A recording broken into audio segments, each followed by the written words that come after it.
마태복음 3장 1절 2절 말씀이네요. 그때에 침례 요한이 이르러 유대 광야에서 전파하여 말하되 회개하라 천국이 가까이 왔느니라 하였으니, 침례 요한의 사역에 대해서 마태는 그가 회개하라 천국이 가까이 왔다는 주제로 선교를 했다고 기록하고 있습니다. 전도를 하였다고 기록하고 있습니다. 그래서 천국에 들어가려면 회개를 해야 되는 게 우리가 알고 있는 상식이죠. 그리고 마태복음 4장 12절로 17절에 예수께서 요한이 잡혔음을 들으시고 갈릴리로 물러가셨다가 중략하고요. 이때부터 예수께서 비로소 전파하여 이르시되 회개하라 천국이 가까이 왔느니라 하시더라. 침례 요한과 마찬가지로 예수님께서도 천국이 왔는데 천국에 들어가려면 회개를 해야 된다라고 전도를 하셨어요. 그럼 우리가 여기서 좀 하나 생각을 해봐야 될 문제는 또 뭐냐면은, 그 전도를 듣던 유대인들은 회개를 하면 될 텐데 왜 회개를 안 했을까? 우리가 교회 내에서 흔히들 하는 말이 죄의 문제를 해결해야 된다. 내가 죄를 짓지 않아야 된다. 죄의 문제를 해결해야 된다. 그럼 그 죄는 어떤 죄를 말하는 겁니까?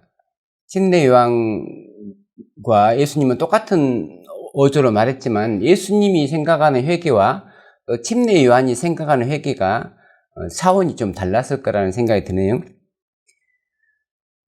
우리가 죄를 지쳐 이것이 내가 죄를 지으면 나의 죄, 우리가 죄를 지으면 우리의 죄가 되는데, 내가 그것을 죄라고 알고 있는 것은 뭐냐면 내가 그것이 죄라고 인정하는 거잖아요. 내가 누군가를 미워한다 그러면은 이 미워하는 마음이 죄인 것을 내 스스로가 깨닫고 나는 이렇게 아직도 예수 그리스도 품성을 담지 않은 모습들이 있구나. 그래서 그런 부분을 슬퍼하고 기도하고 해결해 나가잖아요. 그래서 우리가 보통 회개를 하는 죄는 대부분이 우리가 알고 있는 죄예요. 그러면 다시 좀 생각을 해보면, 만약에 우리가 모르는 죄가 있다면 우리가 아는 죄는 우리를 멸망시킬 수 있어요. 그렇죠? 그렇다면 우리가 모르는 죄는 우리를 멸망시킬 수 있나요? 죄의 권능은 사망이에요. 그래서 우리가 그 죄를 알든 모르든 그 죄는 우리를 멸망시켜요. 아담과 하와의 죄를 모르는 이 세상 사람들이 많잖아요. 근데 아담과 하와의 죄 때문에 멸망하는 거잖아요. 그렇듯이 우리가 그 죄를 아는 것과 모르는 것과 상관이 없이 우리는 그 죄 때문에 멸망당할 수가 있어요. 그럼 예수님께서는 우리가 아는 죄만을 위해서 돌아가셨는가, 아니면 우리가 모르는 죄도 위해서 돌아가셨는가, 그 문제를 좀 생각을 해봐야 되는 거죠. 누가복음 23장 34절, 이에 예수께서 이르시되 아버지 저들을 사하여 주옵소서 자기들이 하는 것을 알지 못함이니이다 하시더라. 예수님을 십자가에 못 박은 사람들은 이거 나쁜 짓이야 라고 생각하지 않았어요. 이거야말로 저 사람은 안식일도 안 지키지, 또 하나님을 자기 아버지라 하네, 신성 모독하는 사람이고, 그래서 이 사람은 우리가 하나님의 이름으로 없애야 돼. 예수님이 생각할 때는 그들은 율법을 지키는 사람들이 아니었지만 그들이 생각할 때는 그들은 율법을 참 잘 지키는 사람들이었다는 거죠. 우리가 율법을 어떻게 읽느냐에 따라서 우리는 하나님이 죄라고 하는 것을 죄가 아니라고 우길 수도 있고, 침례 요한은 예수님을 일컬어서 세상 죄를 지고 가는 하나님의 어린 양이라고 했습니다. 또한 요한 1서 2장 1절부터 읽겠습니다. 나의 자녀들아, 내가 이것을 너에게 쓰면 너희로 죄를 범하지 않게 하려 함이라. 만일 누가 죄를 범하여도 아버지 앞에 우리에게 대언자가 있으니 곧 의로우신 예수 그리스도시라. 그는 우리 죄를 위한 화목제물이니 우리만 위할 뿐 아니요 온 세상의 죄를 위하심이라. 예수님께서는 온 세상의 죄를, 세상 죄를 지고 가는 어린 양이기 때문에 죄가 무엇인가를 밝혀줘야 돼요. 그냥 묻어두고 예수님이 오실 수가 없는 거예요. 왜냐하면 죄의 문제를 다 해결해야 되기 때문에. 용서받는 죄는 도말시킬 수 있는데 용서받지 못한 죄는 도말할 수가 없는 거예요.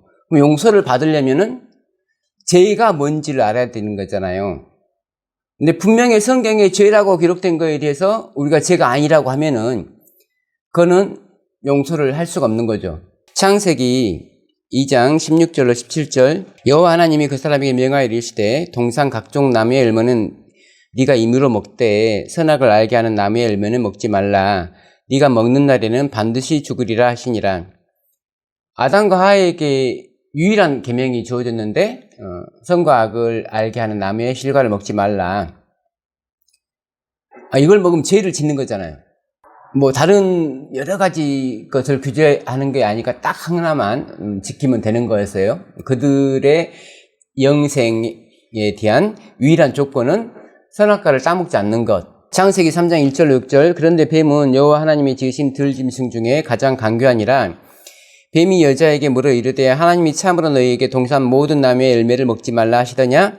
여자가 뱀에게 말하되 동산 나무의 열매를 우리가 먹을 수 있으나 동산 중앙에 있는 나무의 열매는 하나님의 말씀에 너희는 먹지도 말고 만지지도 말라 너희가 죽을까 하노라 하셨느니라. 창세기 2장 16절과 17절의 말과는 약간 차이가 있지만 화하는 뱀의 질문을 듣는 순간까지 선악과를 따먹어도 된다. 따먹는 게 죄가 아니라고 절대 생각하지 않았는데 뱀이 여자에게 이르되 너희가 결코 죽지 아니하리라. 너희가 그것을 먹는 날에는 너희 눈이 밝아져 하나님과 같이 되어 선악을 알 줄 하나님이 아심이니라. 라는 뱀의 말을 듣고 나서 생각을 하는 거죠. 맞네. 뱀의 말이 맞을 수가 있겠네. 그러니까 하하가 선악과를 따먹기 전에 먼저 생각의 변화가 있어야 되는 거예요. 하나님 말씀을 순종하는 그런 선한 생각이 있었는데 거기에 반대되는 다른 생각을 해야지 되는 거잖아요. 죄로 기울어지는 생각을 해야 되는 거잖아요. 그래서 생각이 바뀌니까 여자가 그 나무를 본즉 먹음직도 하고 보암직도 하고 지혜롭게 할 만큼 탐스럽기도 한 나무인지라.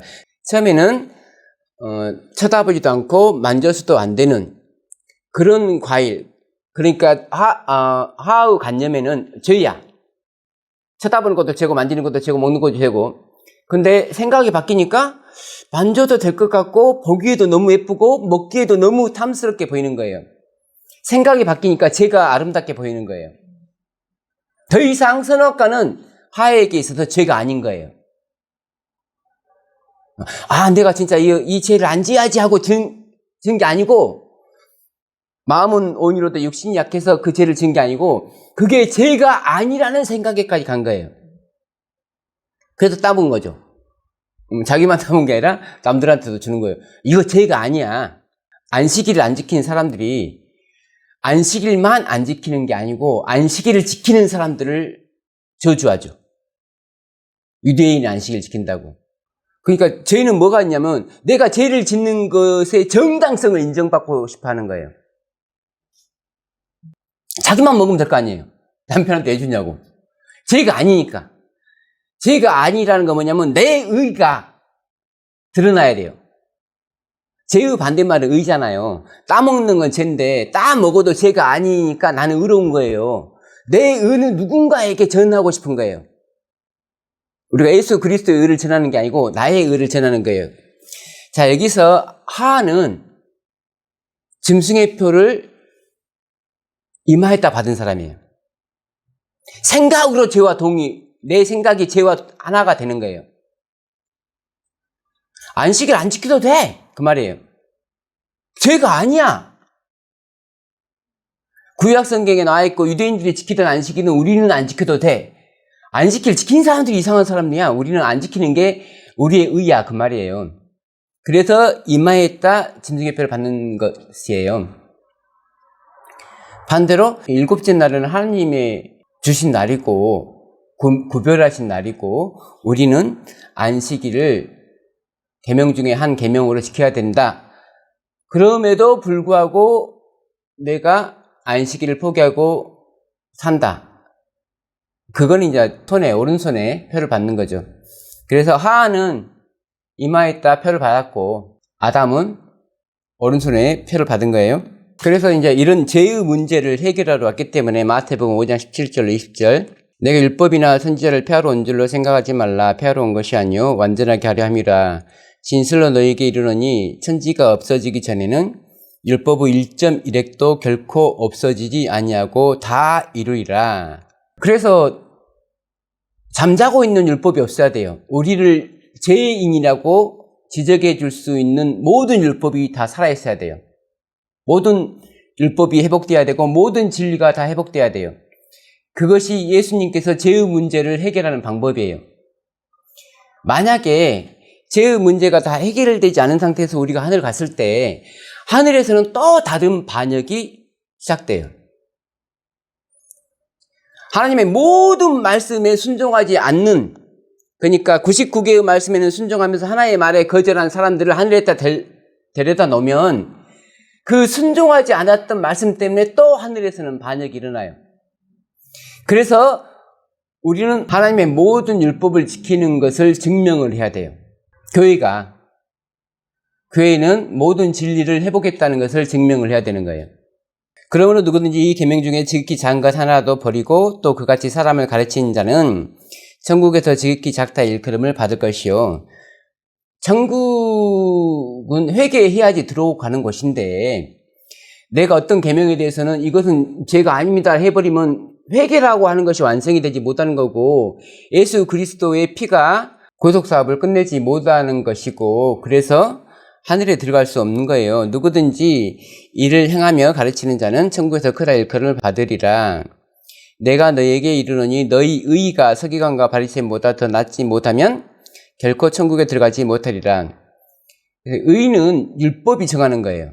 율법을 내가 어떻게 읽느냐에 따라서 율법에 기록한 것을 어떻게 보느냐에 따라서 우리의 의의가 정해지는 건데 율법을 읽으면서 이거는 안 지켜도 돼 라고 하는 순간 우리의 의는 바리새인과 서기관보다 더 못해지는 의가 되는 거죠. 출애굽기 17장 14절로 16절 여호와께서 모세에게 이르시되 이것을 책에 기록하여 기념하게 하고 여호수아의 귀에 외어 들리라. 내가 아말렉을 없이하여 천하에서 기억도 못하게 하리라. 모세가 제단을 쌓고 그 이름을 여호와 니시라 하고 이르되 여호와께서 맹세하시기를 여호와가 아말렉과 더불어 대대로 싸우리라 하셨다 하였더라. 예, 책에 기록했어요. 율법책에 기록했어요. 그리고 나서 대대로 싸워야 되는 거예요.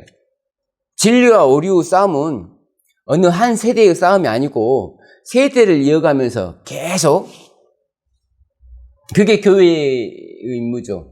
각 시대의 모든 교회가 똑같은 목적으로 지휘관은 하나님이시고 그 하나님의 명령에 따라서 죄와 싸우는 일로 6,000년을 지금 보내고 있는 겁니다. 사무엘상 15장에 사무엘이 이르되 왕이 스스로 작게 여길 그때에 이스라엘 지파의 머리가 되지 아니하셨나이까. 여호와께서 왕에게 기름을 부어 이스라엘 왕을 삼으시고 또 여호와께서 왕을 길로 보내시며 이르시기를 가서 죄인 아말렉 사람을 진멸하되 다 없어지기까지 치라 하셨거늘 어찌하여 왕이 여호와의 목소리를 청종하지 아니하고 탈취하기에만 급하여 여호와께서 악하게 여기시는 일을 행하였나이까. 왕이 여호와의 말씀을 버렸으므로 여호와께서도 왕을 버려 왕이 되지 못하게 하셨나이다 하니 하나님은 아말렉과 계속 싸울 계획을 갖고 있었어요. 왜냐하면 진멸할 때까지 아말렉을 진멸할 때까지 계속 싸워야 되는데 그래서 겸손한 이스라엘 백성 중에서 겸손한 사울을 세워놨는데 몇 번 싸움에 이기니까 마치 그게 본인의 믿음으로 그 싸움에서 이긴 거라고 착각을 하는 거죠. 그래서 예수 그리스도의 모든 영광이 돌려지지 않고 자기 자신에게 영광이 돌려지는 일들을 하는 거예요. 자, 왕이 못한 일을 사무엘이 해야 되죠. 사무엘이 이르되 너희는 아말렉 사람 왕 아각을 내게로 끌어오라 하였더니 아각이 즐거이 오며 이르되 진실로 사망의 괴로움이 지났도다 하니라. 사무엘이 이르되 네 칼이 여인들에게 자식이 없게 한 것 같이 여인 중 네 어미에게 자식이 없으리라 하고 그가 길갈에서 여호와 앞에서 아각을 찍어 쪼개니라. 이것이 교회가 해야 될 일이라는 거죠. 진리와 오류 싸움에서 우리는 예수님이 오시는 그날까지 진리 편에 서서 오류와 싸워야 되는 거예요. 그 싸움이 다 끝나야지 예수님 오시니까. 진리가 100%다 회복돼야지 예수님이 오시니까. 다시 말하면 죄의 문제가 다 해결된다는 뜻은 진리가 다 회복된다는 거예요. 죄가 무엇인지 낱낱하게 드러난다는 거예요. 계시록 18장. 이 일 후에 다른 천사가 하늘에서 내려오는 것을 보니 큰 권세를 가졌는데 그의 영광으로 땅이 환해지더라. 그래서 땅은 18장 천사가 내려오기 전까지는 땅은 어두웠어요. 근데 진리의 영광으로 18장 천사가 진리의 영광으로 땅을 환하게 하는 거잖아요. 그러면 18장 천사가 오기 전까지 사람들은 이것은 죄가 아니야 라고 생각했다는 거고, 18장 천사가 와서 하는 말은 뭐냐면 그것이 율법에 기록된 걸 보니까 죄더라 그 말이에요. 죄가 아니고 기고를 어떻게 하냐고요? 율법이 말하죠. 그래서 율법의 1.1획도 떨어지면 안 되는 거예요. 율법의 1.1획이 떨어지면 원래는 죄였는데 죄가 아닌 게 된 거예요. 거기다가 더하거나 빼면 원래는 죄가 아니었는데 죄가 되기도 하고 죄였는데 죄가 아닌 게 되기도 하는 거예요. 근데 우리는 뭐에 의해서 심판을 받냐면 율법으로 심판을 받아요. 그 말은 뭔 말이냐면 율법으로 심판받는다는 말은 뭔 말이냐면 율법이 우리를 죄인으로 정죄를 하고 우리는 내가 죄인이구나 해서 용서를 받는 거예요. 하나님께 나 죄인입니다 라고 자백을 하잖아요. 근데 율법을 내가 잘못 읽었어요. 잘못 읽으면 분명히 율법이 이것은 죄입니다 라고 하는데 나는 이거 죄가 아니네 라고 생각하게 되고 결국은 나는 죄가 아니니까 회개를 할 필요가 없는 거잖아요. 유대인과 바리새인들이 회개하라 천국에 가까이 왔느니라는 기별을 안 받아들인 유일한 이유는 뭐냐면은 죄가 아니니까, 죄가 없으니까. 그래서 우리는 애언의 모든 말씀을 회복하기 위해서 만들어진 교회가 아니고 율법의 1.1획도 남기지 않고 다 회복하기 위해서 만들어진 교회예요. 우리 조상들 때부터 지금까지 6,000년 동안 쭉 해오고 있는 일이에요. 대대로 아말렉과 대대로 오류와 싸우고 있단 말이에요. 근데 어느 날 갑자기 우리는 우리 조상들이 걸어온 길에서 벗어나서 마치 성경이 없는, 성경을 전혀 안 읽어본 것 같은 사람들이 모여있는 교회처럼 우리는 생각하고 있죠.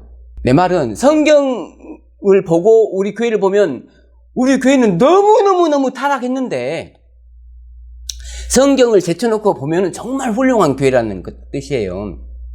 이해하세요? 성경이 없이 우리 교회를 보면 우리 교회는 정말 훌륭한 교회라니까요. 근데 성경 말씀을 들여다보면 말씀을 안 지키는 정도가 아니고, 신명기 7장 1절로 5절 네 하나님 여호와께서 너를 인도하사 네가 가서 차지할 땅으로 들이시고 중간 생략 너보다 많고 힘이 센 7 족속을 쫓아내실 때에 네 하나님 여호와께서 그들을 너에게 넘겨 너에게 치게 하시리니 그때에 너는 그들을 진멸할 것이라. 중략 오직 너희가 그들에게 행할 것은 이러하니 그들의 제단을 헐며 주상을 깨뜨리며 아세라 목상을 찌기며 조각한 우상들을 불사를 것이니라. 교회를 선택하신 목적, 하나님과 함께 어류와 싸우는 거예요.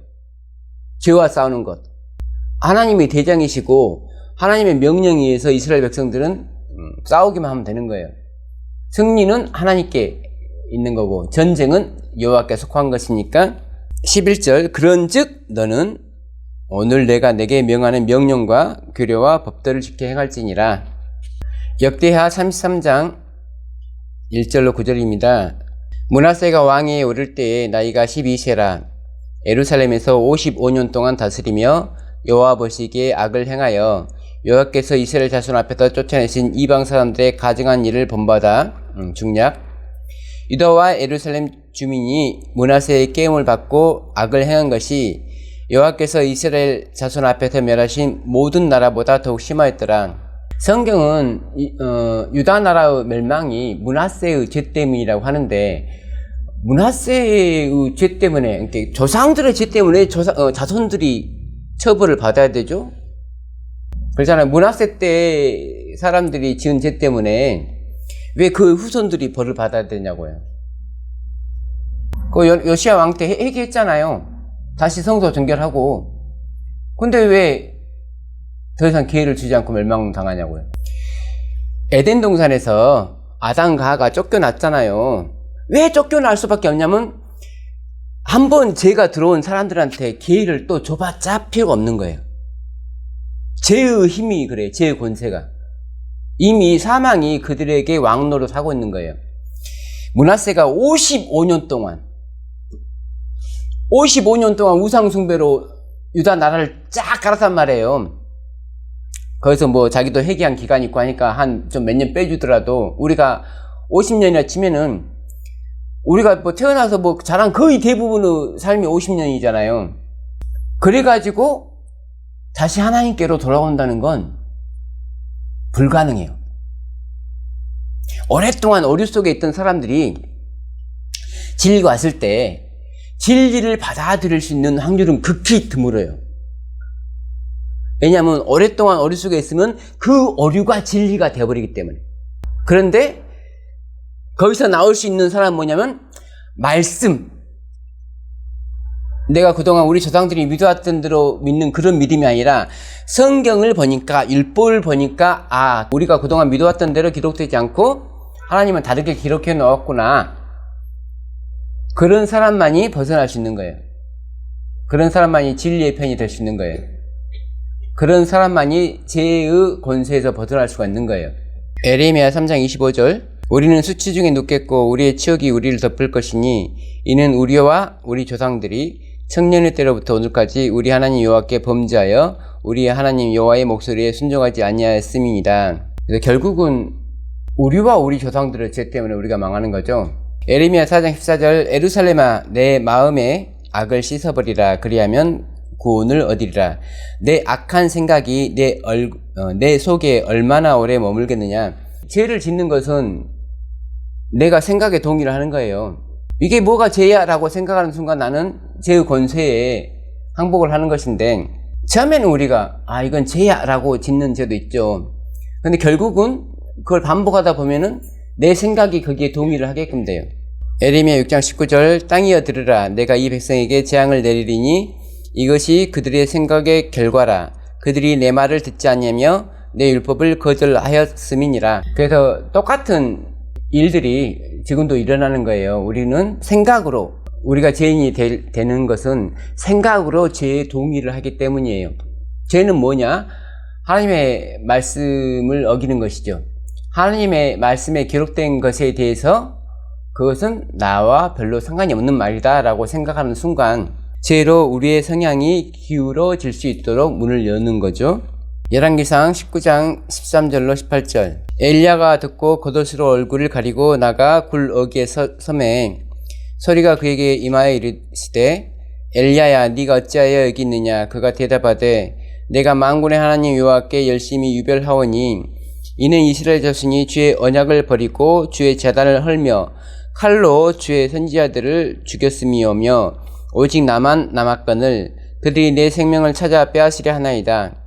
여호와께서 그에게 이르시되 너는 네 길을 돌이켜 광야를 통하여 다메섹에 가서 이르거든 하사엘에게 기름을 부어 아람의 왕이 되게 하고 너는 또 님시의 아들 에후에게 기름을 부어 이스라엘의 왕이 되게 하고 또 아벨무홀라 사밧의 아들 엘리사에게 기름을 부어 너를 대신하여 선지자가 되게 하라. 하사엘의 칼을 피하는 자를 에후가 죽일 것이요 에후 칼을 피하는 자를 엘리사가 죽이리라. 그러나 내가 이스라엘 가운데 7,000명을 남기리니 다 바알에게 무릎을 꿇지 아니하고 다 바알에게 입맞추지 아니한 자니라. 엘리야는 왜 나만 이렇게 하나님을 향해서 열심히 있고, 근데 하나님이 하시는 일, 하나님이 지금 엘리야에게 하는 말씀은 내가 하려고 하는 일의 일부분만 네가 지금 하고 있는 거야. 난 너보다 더 많은 일을 하고 있어. 아람 왕에게 기름을 붓는 이유는 뭐죠? 왜 아람 왕을 하나님이 세우시는 거죠? 아람 왕을 통해서 배두한 이스라엘을 벌하기 위해서 세우는 거잖아요. 그럼 에후라는 왕을 왜 세우냐면은 아합 가문을 벌하기 위해서 에후라는 가문을 세우는 거죠. 그럼 선지자인 엘리사는 왜 세우나요? 누구를 벌하기 위해서? 죄를 벌하기 위해서 세우시는 거죠. 죄가 무엇인지를 알려주는 거잖아요. 선지자 역할. 엘리야가 이 말을 듣고, 엘리야는 나라를 생각하는 사람이잖아요. 선지자 중에서 자기 나라 싫어하는 선지자는 없었잖아요. 자기 교회 안 사랑하는 선지자는 없었잖아요. 하사엘에게 기름을 먼저 부으라고 하나님께서는 말씀하시는데 순서가 하사엘에게 먼저 기름을 부었다가는 자기 민족이 괴롭힘을 당할 거잖아요. 그래서 분명히 말씀은 너는 네 길을 돌이켜 광야를 통하여 다메섹에 가서 이르거든 하사엘에게 기름을 부어 아람의 왕이 되게 하고라고 먼저 말하고 있는데 엘리야는 사실 나중에 더 읽어보면 알겠지만 하사엘에게 끝끝내 기름을 붓지 않았어요. 엘리야는 가지 않았고 대신 엘리사가 갔는데 엘리사 역시도 기름을 붓지는 않았어요. 3명을 기름 부어야 되는데 엘리야가 한 유일한 기름 붓는 행위는 엘리사, 자기와 같은 선지자를 선택하는 거였어요. 열왕기상 19장 19절로 21절에 엘리야가 거기서 떠나 사밧의 아들 엘리사를 만나니 중간 생략하고 일어나 엘리야를 따르며 수종 들었더라. 다른 말로 엘리야가 엘리사에게 기름 붓고 기름을 부어서 선지자로 삼고 동역자로 삼았다. 그러니까 열왕기상 19장에서 하나님의 산에 가서 하나님께로부터 명령 받은 것 중에서 그 장이 끝나기 전에 제일 먼저 엘리사를 찾아간 거죠. 자, 그리고 그동안 좀 우리가 궁금해했던 거, 그러나 내가 이스라엘 가운데에 7,000명을 남기리니 다 바알에게 무릎을 꿇지 않냐고 다 바알에게 입맞추지 아니한 자니라. 자, 이 말씀은 뭔 말이냐면은 내가 너 말고도 사용할 수 있는 도구들이 있는데 하사엘이 그렇고 에후가 그렇고 엘리사가 그래. 그런데 이 3명만 나의 무기가 아니고 나의 무기로 바알에게 무릎 꿇지 않은 사람이 7,000명이나 더 있어. 그래서 하나님의 일꾼으로 하나님의 무기로 3명으로 지금 한정을 하고 있는 게 아니에요. 7,000이라는 숫자를 지금 하나님께서는 제시를 하는 거예요. 자, 그러면 지금 3명에게 기름을 붓는 것은 엘리야의 역할이죠. 엘리야가 해야 될 일이잖아요. 하나님이 내가 직접 안 가고 니를 보낸다는 거잖아요. 그래서 엘리야가 하는 거고, 엘리야가 어떤 것은 또 자기가 직접 안 하고 또 엘리사를 통해서 하는 거잖아요. 또 엘리사가 어떤 것은 자기가 또 직접 안 하고 자기 또 선지자 생도 중에 한 명을 보낸다든지 이제 그런 거죠. 근데 여기서 7,000명은 엘리야가 보낼 수 있는 사람이 아니죠. 누군지 알아야지 보낼 거 아니에요, 엘리야가. 하나님이 보낼 수 있는 사람이잖아요. 자, 지금 열왕기나 역대기는 뭐냐면은 오류와 진리의 싸움에서 어떻게 싸우냐면 실제로 무기 들고 싸우는 거예요. 우리는 지금 오류와 진리의 싸움에서 말로 싸우잖아, 말로. 뭐 지금 칼 들고 총 들고 싸우는 게 아니잖아요. 근데 그 당시에는 실제로 무기 들고 싸우는 거잖아요. 지금 엘리야에게 말해주는 건 뭐냐면은 내가 진리인 내가 오류와 싸우고 있는데 내가 직접 싸우는 게 아니라 너를 통해서도 싸우고 하사엘을 통해서도 싸우고 엘리사를 통해서도 싸우고 에후를 통해서도 싸워. 내가 하려고 하는 일을 내가 이루고자 하는 일을 이런 사람들을 통해서 이루고 있어. 근데 역할 분담에 내가 기름을 부어야 되는데 바쁘니까 네가 대신 가서 기름 부어줘, 그 말이잖아요. 근데 7,000명이 누군지 알아야지 엘리야가 할 거 아니에요. 그럼 7,000명은 무슨 뜻이냐면 이 외에도 내가 일을 시킬 사람이 7,000명이나 남아있어. 그럼 하나님이 직접 그 일을 시켜야 되잖아요, 7,000명한테. 그러면 시켰다는 증거가 성경에 있어야 되잖아요.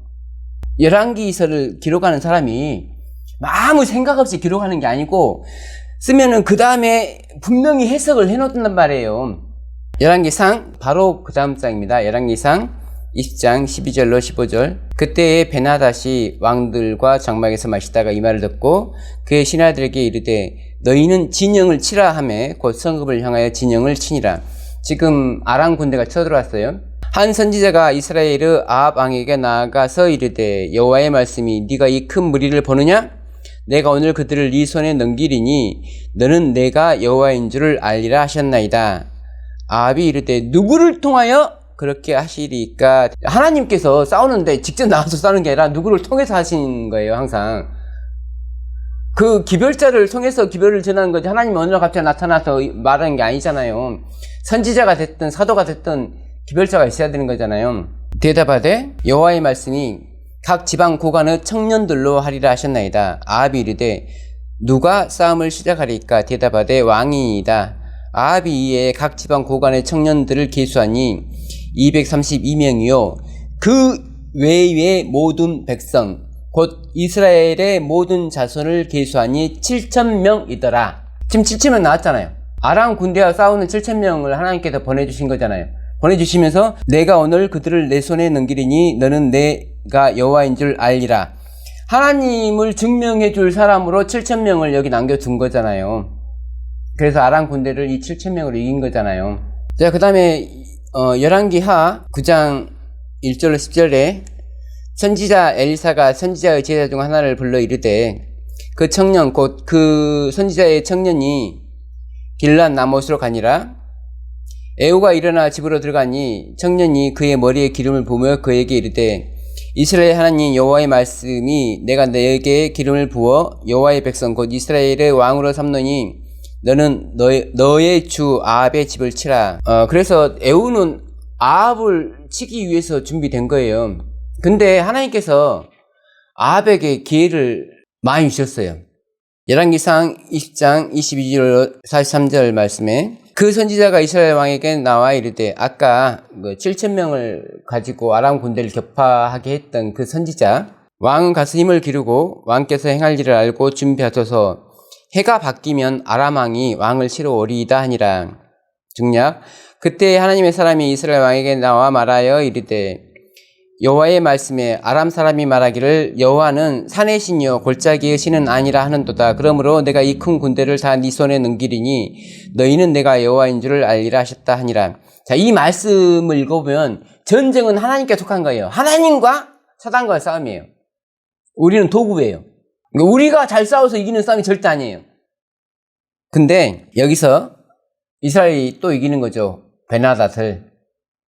하나님의 싸움이기 때문에 베나닷을 죽여야 되죠. 하나님의 목적은 베나닷을 죽이는 거예요. 자기 백성을 괴롭히는 아람 군대의 왕인 베나닷을 죽이는 게 하나님의 이 전쟁의 목적이란 말이에요. 그 전해의 싸움에서는 도망가 버렸기 때문에 못 잡았고 지금은 충분히 잡을 수 있고 잡았어요. 자, 이스라엘 왕에게 이르러 이르되 왕의 종 베나닷이 청하기를 내 생명을 살려주옵소서 하더이다. 아합이 이르되 그가 아직도 살아있느냐? 그는 내 형제이니라. 원수를 너무 사랑해서 형제라고. 사울이나 아합이나 인간적으로는 정말 뛰어난 사람들이라는 걸 우리가 알 수 있어요. 다만 하나님의 계획을 모르는 거야. 하나님이 이루고자 하는 일을 방해하는 사람들이에요. 그냥 교회가 그렇다고요. 뭐 율법을 알아야지, 율법에서 제시해 주는 걸 연구해야지 하나님이 뭘 이룰지를 아는 건데 율법을 모르잖아요. 하라는 성경 연구는 안 하고 맨날 연으시만 있잖아요. 그만큼 예수님이 안 오신 그 오랜 세월 동안에 교회가 절대 향상된 게 아니에요. 타락할 대로 지금 타락한 거예요. 우리가 말씀을 연구하면 연구할수록 이건 너무 타락했구나는 걸 알 수가 있는 거예요. 말씀에 비춰보니까 타락했다는 거지 이 사람들을 도덕책에 비춰보니까 타락했다는 말이 아니에요. 세상 사람들이 그들의 기준으로 착한 거잖아요. 그들의 기준으로 저 사람 참 착한 사람, 저 사람 참 악한 사람. 그럼 그리스도인은, 재림교회는 성경의 잣대로 결정을 해야 되는 거예요. 세상이 볼 때는 재림교회는 너무 착해요. 근데 성경은 눈으로 볼 때, 율법의 잣대로 볼 때는 너무 악한 거예요. 이것이 아까 엘리야가 하나님을 열왕기 상행 19장에서 만났는데 바로 그 다음 장 20장에서 말들이에요. 38절입니다. 선지자가 가서 수건으로 자기의 눈을 가리어 변장하고 길가에서 왕을 기다리다가 왕이 지나갈 때 그가 소리질러 왕을 불러 이르되 종이 전장 가운데에 나갔더니 한 사람이 돌이켜 어떤 사람을 끌고 내게로 와서 말하기를 이 사람을 지키라. 만일 그를 잃어버리면 네 생명으로 그의 생명을 대신하거나 그렇지 아니하면 네가 은 한 달란트를 내어야 하리라 하였거늘 종이 이리저리 이를 볼 동안에 그가 없어졌나이다. 이스라엘 왕이 그에게 이르되 네가 스스로 결정하였으니 그대로 당하여야 하리라. 그가 급히 자기의 눈을 가린 수건을 벗으니 이스라엘 왕이 그는 선지자 중에 한 사람인 줄을 알아본지라.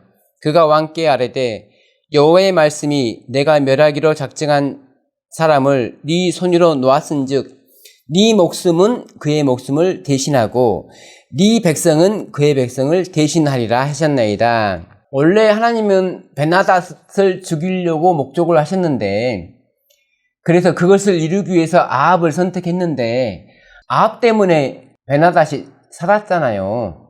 그러면 이제 하나님은 아합을 죽여야 되는 거예요. 하나님의 명령을 거절했기 때문에. 그래서 네 목숨은 그의 목숨을 대신하고 네 백성은 그의 백성을 대신하리라. 그래서 왕의 잘못 때문에 이스라엘 백성까지도 이제는 죽어야 되는 그런 운명입니다. 아람과 이스라엘 사이에 전쟁이 없이 3년을 지냈더라. 전쟁이 없을 수밖에 없죠. 왜냐하면 용서해줘갖고 갔잖아요.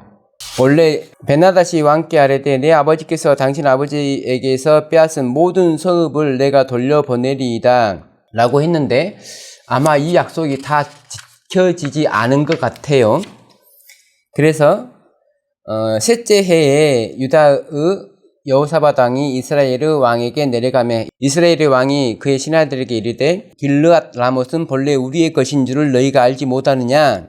우리가 어찌 아람 왕의 손에서 도로 찾지 않냐고 잠잠히 있으려 하고 여호사밧에게 이르되 당신은 나와 함께 길르앗 라못으로 가서 싸우시겠느냐? 여호사밧이 이스라엘 왕에게 이르되 나는 당신과 같고 내 백성은 당신의 백성과 같고 내 말들도 당신의 말들과 같으니이다. 자, 여기서 첫 번째는 하나님께서 기회를 줬을 때 아람 왕을 죽이고 베나닷을 죽이고 그 땅을 찾아야 되는 게 의무인데 괜히 용서해주고 나니까 나중에 다시 못 돌려받는 거잖아요. 근데 우리 땅이니까 찾아겠다. 그 말에 좀 하나님이 기회를 주실 때, 하나님이 함께 하셨을 때가 아닌 자기 스스로 지금까지 여러 번 전쟁을 통해서 이겨본 경험이 있으니까 이번에도 이길 수 있다라고 생각을 하는 거잖아요. 자, 근데 여기서 여호사밧은 이미 열왕기상 20장 42절에서 그가 왕께 아뢰되 여호와의 말씀이 네 목숨은 그의 목숨을 대신하고 네 백성은 그의 백성을 대신하리라 했잖아요. 이미 하나님께서 판결을 한 거예요. 그런데 지금 여호사밧이 나는 당신과 같고 내 백성은 당신의 백성과 같고, 그럼 뭐냐면 같이 되면은 같이 죽어야 되는 거예요. 아합과 이스라엘 백성은 이미 죽기로 예정이 돼 있는, 하나님께서 죽이기로 예정한 백성이고 왕인데 지금 여호사밧은 분별력 없이 너희와 우리는 한 백성이고 내 백성은 당신의 백성과 같고 나는 당신과 같습니다. 이 싸움에 대해서 이스라엘은 진리 측이고 진리를 가진 교회이고 아람은 이 세상 군대죠. 원래는 이스라엘과 아람이 싸우면 누가 이겨야 돼요? 이스라엘이 이겨야 되죠. 여호사밧이 또 이스라엘 왕에게 이르되 청하건대 먼저 여호와의 말씀이 어떠하신지 물어보소서라고 해서 선지자를 400명을 모았는데 400명이 다 이구동성으로 우리가 이깁니다. 하나님께서 이기게 해주시겠다고 했어요. 그나아나의 아들 시드기야는 자기를 위하여 철로 뿔들을 만들어 가지고 말하되 여호와의 말씀이 왕이 이것들로 아람 사람을 찔러 진멸하리라 하셨다 하고 모든 선지자도 그와 같이 예언하여 이르기를 길앗 라못으로 올라가 승리를 얻으소서 여호와께서 그 성읍을 왕의 손에 넘기시리이다 하더라. 이물라의 아들 미가야라는 선지자 한 명만 가면 집니다 라고 했고 400명이라는 선지자는 이깁니다 라고 했어요. 우리가 상식적으로 401명의 사람이 있는데 다 신앙인이야, 다 하나님을 사랑하고 다 선지자고 하면은 많은 사람들 말을 믿어야 되는 게 정상이잖아요. 자, 근데 여기서 우리가 400명의 말이 아니라 한 명의 말을 들어야 될 이유가 하나 있어요. 열왕기상 20장 42절에서 이미 아합과 그의 백성의 운명은 하나님에 의해서 결정이 되었기 때문에 그 결정된 사항을 하나님께서는 다시 번복하지 않습니다. 여호사밧은 진짜 진리 중에 진리잖아요. 근데 진리와 오류가 결합하면 그 오류가 진리가 되는 게 아니라 이 진리가 오류가 되는 거예요. 거룩한 것들 중에 부정한 것이 하나만 떨어지면 그 거룩한 것이 다 부정하게 되듯이 역대하 19장 2절에 하나니의 아들 선견자 에후가 나가서 여호사밧 왕을 맞아 이르되 왕이 악한 자를 돕고 여호와를 미워하는 자들을 사랑하는 것이 옳으니까 그러므로 여호와께로부터 진노하심이 왕에게 이 말이이다 라고 해서 우리가 악과 교류하는 것, 하나님께서 악이라고 하는데 그 악을 내가 가지고 있는 진리로 커버할 수 있다고 생각하는 것도 문제가 있습니다. 열왕기하 8장에서 엘리사는 하사엘에게 왕이 될 것이라고 전해줍니다. 그래서 엘리야가 하나님께로부터 그 받은 명령 3가지 중에 한 가지는 엘리사를 자기 후계자로 삼는 문제는 엘리야가 해결을 했고, 나머지 2개의 문제는 2개의 문제 중 하나는 엘리사가, 그리고 에후를 기름 붓는 일도 엘리사가 자기의 제자를 통해서 기름을 붓는 거예요. 하나의 일이 당대에 다 이루어지는 게 아니고 이렇게 대를 이어서 이루어진 거죠. 엘리야를 통해서 하나 이루어지고, 엘리사를 통해서 또 하나 이루어지고, 엘리사의 제자를 통하여 또 이루어지고. 그래서 교회는 우리 조상들 때 이루지 못하는 일을 우리가 이루어야 되는 거예요. 왜냐하면 하나님께서 모든 걸 이루어야 되는데 각 시대에 있는 사람들을 통해서 이루는 거기 때문에 우리 조상들이 이루지 못한 것들은 이제 우리가 이루는 겁니다. 11절, 만군의 여호와가 말하노니 너는 제사장에게 율법에 대하여 물어 이르기를, 사람이 옷자락에 걸어간 고기를 쌌는데 그 옷자락이 만일 떡에나 국에나 포도주에나 기름에나 다른 음식물에 닿았으면 그것이 성물이 되겠느냐 하라. 학개가 물으매 제사장들이 대답하여 이르되 아니니라 하는지라. 학개가 이르되 시체를 만져서 부정하여진 자가 만일 그것들 가운데 하나를 만지면 그것이 부정하겠느냐 하니 제사장들이 대답하여 이르되 부정하리라 하더라. 10개의 진리가 하나의 오류를 거룩하게 할 수는 없어요. 근데 하나의 오류가 10개의 진리를 부정하게 할 수는 있다는 거죠. 이것이 죄의 힘입니다. 그래서 교회가 99개의 진리를 회복했다 할지라도 하나의 오류를 남겨놓으면 그거는 그냥 오류 교회인 거예요. 그 99개 때문에 진리 교회로 일컬어지는 게 아니라 하나의 오류 때문에 바벨론이 되는 겁니다. 그래서 주님께서는 당신의 교회를 바벨론으로 만들지 않기 위해서 오류가 뭔지를 말해주는 거예요. 이것이 오류야. 여기서 나와야 돼. 라고. 바벨론에서 나오는다는 의미가 그겁니다. 그래서 우리는 우리 자신의 죄뿐만 아니라 죄 자체, 이 땅에 존재하는 죄 자체를 도말하기 위한 사업에 우리가 동참하고 있다라고 생각하시면 됩니다. 감사합니다.